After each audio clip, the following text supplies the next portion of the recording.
Hali ya huzuni imetanda katika kijiji cha Komasincha, kaunti ya Migori baada ya mwanamume mmoja kuuawa kufuatia mzozo unaodaiwa kusababishwa na deni la shilingi 2,000. Wambura Chacha amezamia taarifa hii kwa kina.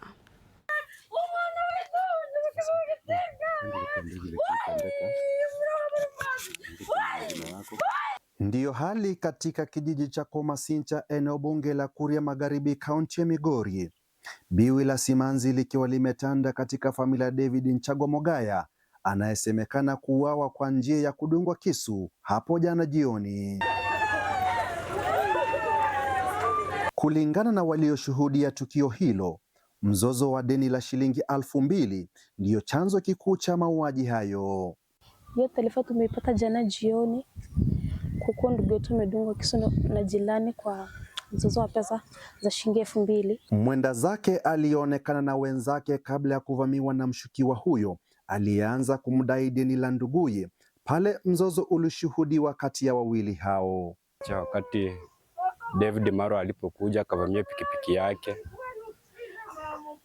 na kudai deni ya nduguye mdogo, ilipelekea kuleta vujo kidogo, na baada ya kusuluhisha hayo mambo yakawa yameisha, David Maro alipokuwa akiondoka kwenda nyumbani, ndipo alipogeukia David Mogaya na kumdunga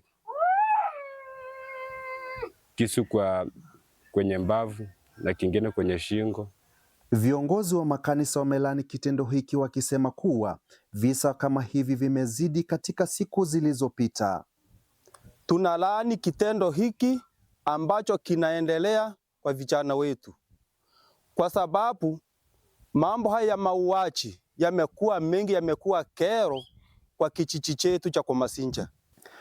Kwa sasa mshukiwa wa mauaji hayo ametorokea mafichoni, huku familia ikitaka haki ya mwanao kutendeka.